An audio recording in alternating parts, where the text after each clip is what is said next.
Bonjour Monsieur le Consul Général, merci de nous avoir accordé cette interview. Wuhan est la ville hôte des 7e Jeux militaires mondiaux qui accueilleront cette année plus de 10 000 athlètes venant d'une centaine de pays.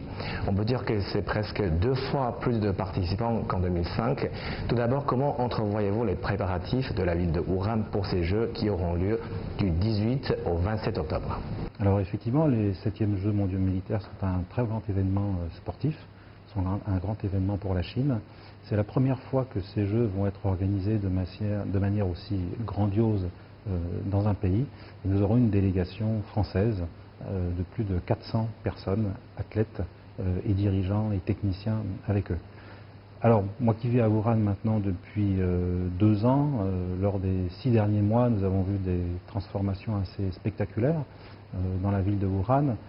Beaucoup de routes et de grandes avenues ont été refaites, les immeubles ont été repeints.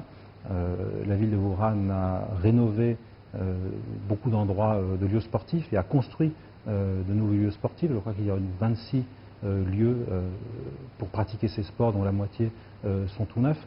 Donc ces Jeux militaires ont été une occasion pour la ville de Wuhan de s'améliorer encore, de se rénover, de se faire une beauté, comme on dit en français.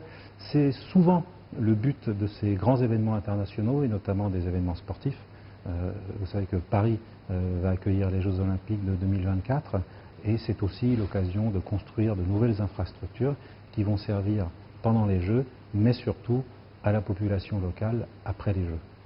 Et vous qui connaissez très bien les habitants de Wuhan et la municipalité, est-ce que vous pensez que les Wuhanais sont capables d'offrir un très bon événement ou bien accueillir les amis du monde entier? Tout d'abord, soyons précis, c'est l'Armée populaire de libération qui organise techniquement cet événement, bien sûr en relation avec la mairie de Wuhan. C'est un événement extrêmement compliqué à organiser. Mais je suis convaincu que la population wuhanaise, les jeunes notamment, vont être passionnés par ces sports et j'espère qu'ils viendront très nombreux pour voir les sportifs français, bien sûr les sportifs chinois, mais aussi les sportifs français car on attend de très belles performances de la part des sportifs français. Vous évoquiez tout à l'heure que cette année, en fait, il y aura plus de 400 personnes de France qui viendront ici. Est-ce que c'est une délégation très importante, plus importante que les éditions précédentes? Et le consulat, comment est-il concerné par l'arrivée de cette grande délégation française?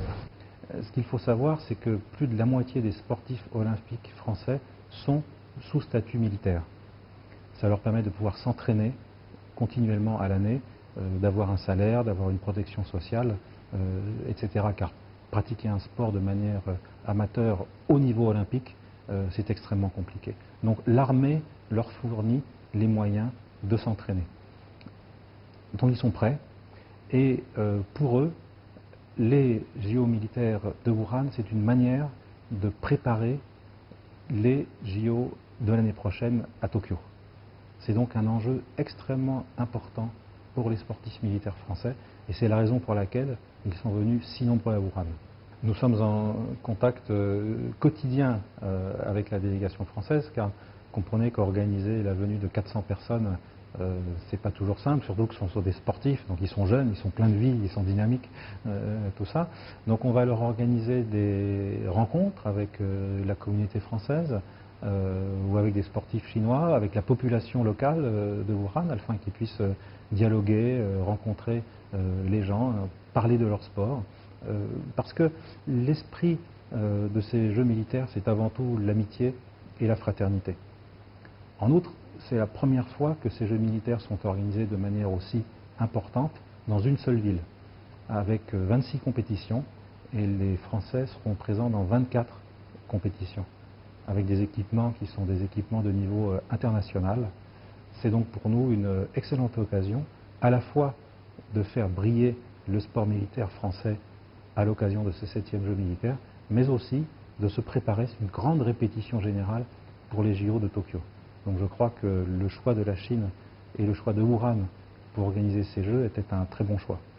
La ville de Wuhan, en fait, est assez idéale pour organiser ces Jeux militaires. C'est désormais une grande métropole internationale qui cherche à s'internationaliser davantage. Elle se trouve au centre de la Chine, elle est facilement accessible par avion, il y a aujourd'hui plus de 56 lignes directes avec l'étranger. Et puis au plan sportif, elle dispose de tous les équipements nécessaires pour tous les sports, y compris la voile par exemple, sur le lac de l'Est. C'est la raison pour laquelle je pense que Wuhan a été choisie, parce qu'elle offrait les conditions d'équipement et les conditions géographiques idéales pour organiser ces Jeux militaires au même endroit, dans la même ville. C'est aussi une ville qui est très connue pour avoir formé de grands sportifs mondialement connus, dont la joueuse de tennis Li Na. Voilà, Li Na est très connue, évidemment. Voilà, qui a surtout fait sa réputation en ayant d'abord gagné le tournoi de Paris Roland-Garros. Voilà. Donc la France a offert à Li Na l'occasion de pouvoir briller. Je suis convaincu que Wuhan va offrir aux sportifs militaires français l'occasion de briller aussi. Et parlons un peu des épreuves, donc de la compétition. Est-ce que la délégation d'athlètes français a des objectifs précis en termes du nombre de médailles à gagner, et quelles sont les disciplines dans lesquelles la France aura le plus de chances de gagner des médailles? Alors, en termes d'objectif de nombre de médailles, je ne sais pas, ça c'est plutôt à eux de le dire. Le plus possible, évidemment, le plus possible. Mais nous avons de fortes chances de médailles en natation, en voile, en escrime, en judo, en parachutisme, un peu en athlétisme également. En tout cas, les sportifs français viennent ici pour gagner.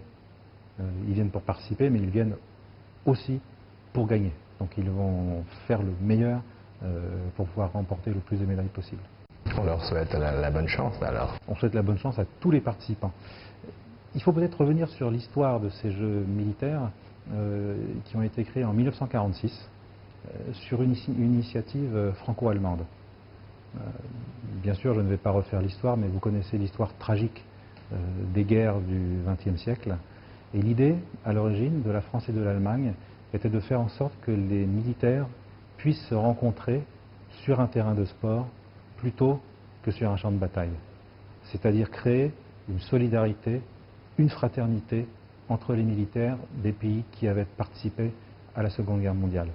Et puis ensuite, ces jeux se sont amplifiés, se sont diversifiés, et aujourd'hui, c'est une centaine de pays qui seront reportés à ces Jeux militaires. Donc il n'y a pas seulement un message sportif, il y a aussi un message politique, de paix, d'amitié, de fraternité et d'universalité. Une autre particularité de ces Jeux, très importante, qui n'existe pas pour les JO traditionnels, c'est que les blessés participent aux mêmes épreuves que tous les sportifs, en même temps. Ça n'est pas séparé comme aux JO. Vous savez que les JO, il y a les Jeux Olympiques, et après il y a les Paralympiques qui se déroulent après. Là, tout le monde, aux JO militaires, tout le monde participe ensemble aux épreuves. Le message, c'est de dire qu'on n'abandonne pas nos blessés. On est ensemble, il y a une solidarité très forte entre militaires vis-à-vis des blessés.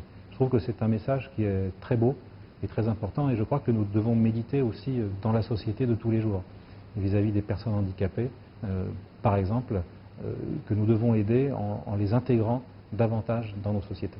Et revenons maintenant un peu sur vos liens personnels avec la ville de Wuhan.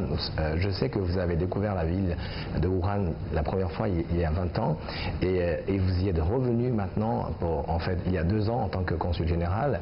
Et qu'est-ce que vous avez constaté en fait de différent par rapport à il y a 20 ans? Quels sont les changements les plus marquants selon vous? Ah oui, on peut dire que Wuhan est fun. En fait, j'ai découvert Wuhan la première fois il y a 30 ans. Lorsque je suis venu la première fois en Chine en 1988, j'étais déjà passé par Wuhan pendant 2 jours seulement. Donc voilà, j'avais pu un petit peu entrevoir la ville. Je suis revenu ensuite de 1998 à 2001 comme vice-consul lorsque nous avons rouvert le consulat général de France à Wuhan. Donc je suis revenu en 2017 comme consul général. Bien évidemment, en 20 ans, la ville a beaucoup évolué. Comme toute la Chine d'ailleurs. La ville a suivi l'évolution de la Chine. Il y a 20 ans, l'aéroport était encore tout petit, il n'y avait pas de métro, il n'y avait pas les autoponts qui facilitent la circulation.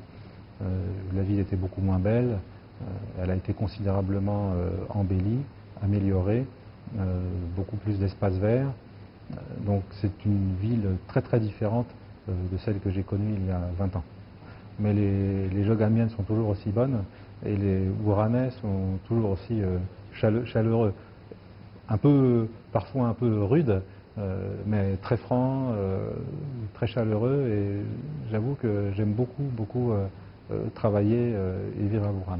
C'est le caractère des habitants du Sud. Normalement, il fait chaud, il fait beau, les gens ils ont un caractère très ouvert et très rude. Oui, le mot caractère, c'est important. Je trouve qu'effectivement, Ouran est une ville qui a du caractère. On utilise cette expression française. Il y a plusieurs raisons, je crois. D'abord, c'est la présence du fleuve, le Yangtze, et la rivière Han, mais surtout la présence du fleuve. La présence d'un fleuve dans une ville lui donne du caractère, lui donne une âme, lui donne une animation. On entend la sirène des bateaux, il y a cette grande voie fluviale qui traverse la ville. Moi, je l'appelle Sa Majesté le Yangtze-Kiang, comme une sorte de roi de la ville, comme ça, qui va irriguer toute la ville. L'eau est très importante. À Ouran, il y a 166 lacs dans toute la ville. Le lac de l'Est, Tonghou, est le plus grand lac urbain au monde, ça il faut le mentionner. C'est un lieu de promenade pour les Ouranais, avec cette voie verte de plus de 100 km qui a été faite autour du lac. Moi j'y vais presque tous les week-ends. C'est un endroit extrêmement agréable où on peut se ressourcer et qui est tout près du centre-ville. Quels sont les projets phares que vous menez dans cette ville? Je me souviens qu'il y a une sorte de cité écologique France-Chine à laquelle les deux gouvernements tiennent beaucoup. Où en est-elle par exemple?